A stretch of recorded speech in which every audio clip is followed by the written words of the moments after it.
সেইকাৰণে 15,000-ৰ অধিক লোক আজি সমবেত হৈছে মিউনিচিপালিটি ফিল্ডত। মিছিলটো চালে আপোনালোকে গম পাব। আৰু এইবাৰ মানুহে বিচাৰিছে যে এজন যোগ্য প্ৰাৰ্থী পাৰ্লামেণ্টলৈকে যাওক। আপুনি নিজে যোগ্য বুলি ভাবিছে? নিশ্চিতভাৱে মই এছেম্বলিত যোৱা 3টা বছৰত যিটো ভূমিকা পালন কৰিছোঁ অসমৰ ৰাইজেও দেখিছে আৰু মই নিজেও ছেটিছফাইড যে এটা নীতিগত অৱস্থানৰ পৰা মই এছেম্বলিত সক্ৰিয় ভূমিকা পালন কৰিছোঁ। আৰু মই এইটোও কৈছোঁ যে অগপৰ যিজন প্ৰাৰ্থী দিছে 3 বছৰত 3টা বাক্য কোৱা নাই, তেওঁৰ যোগ্যতা ক'ত প্ৰমাণিত হৈছে?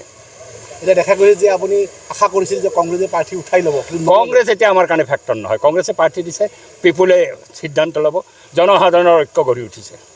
আজি জনসাধাৰণৰ ঐক্যটোহে ডাঙৰ কথা। পাৰ্টীয়ে কেণ্ডিডেট নিদিলে যদি জনসাধাৰণে মোক সমৰ্থন নকৰে তেতিয়াহ'লেতো কামটো নহ'ব। জনসাধাৰণে সমৰ্থন কৰিছে, কোনোবা পাৰ্টীয়ে প্ৰাৰ্থী দিছে, তাত আমাৰ কোনো গুৰুত্ব নাই। সেইদিনাখন ভূপেন বৰাই কৈছে যে আপুনি বিধায়ক হৈ আছে, কিয় আকৌ পাৰ্লিয়ামেণ্টত যাব লাগে? তেওঁ নিজৰ দলটোৰ কৰি নাচায় কিয়? তেওঁৰ দলটোতো ৰকিবুল হুছেইনটো হেৰি হৈ আছে, বিধায়ক হৈ আছে, কেলেই পাৰ্লিয়ামেণ্ট আজমল হৰাই। এতিয়া আমি এজিপিক হৰাবৰ কাৰণে আহিছোঁ, চিধা কথা। বিজেপি এজিপিক হৰুৱাবৰ কাৰণে মই আহিছোঁ।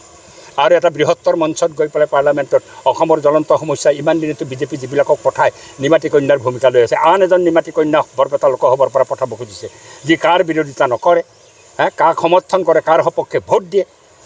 আজি NPSৰ বিৰোধিতা নকৰে, NPSৰ সপক্ষে বিজেপিৰ লগত একে সুৰত থাকে।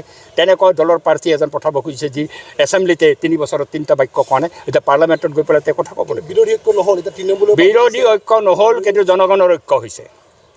জনগণৰ ঐক্য মোৰ সপক্ষে হৈছে। এইটো আপোনালোকেও ফিল্ডত গৈ খবৰ পাব। জনসাধাৰণে একমুখে স্বীকাৰ কৰিছে। যদি কংগ্ৰেছে কেণ্ডিডেট দিছে তেতিয়াহ'লে আমি জনসাধাৰণে সিদ্ধান্ত ল'ম, আমি মনোৰঞ্জন তালুকদাৰক সমৰ্থন কৰিম। জনগণৰ সমৰ্থন হৈছে। মধ্যবিত্তৰ কথা কোনো নকয়, কিন্তু ক্ষুদ্ৰ ব্যৱসায়ীৰ কথা কিন্তু বেলেগে নকয়। আমি চব কথাই কৈছোঁ। আমি ক্ষুদ্ৰ ব্যৱসায়ীৰ আজি যেনেকৈ জুৰুলা কৰিছে বিজেপিয়ে, সেই কথাও আমি কৈছোঁ। মধ্যবিত্তৰ কথা কৈছোঁ। আজি NPSত 2,58,000 চাকৰিয়াল আজি অনিশ্চয়তাত ভুগি আছে, তাৰ বিৰুদ্ধে আমি এছেম্বলিত যুদ্ধ কৰিছোঁ।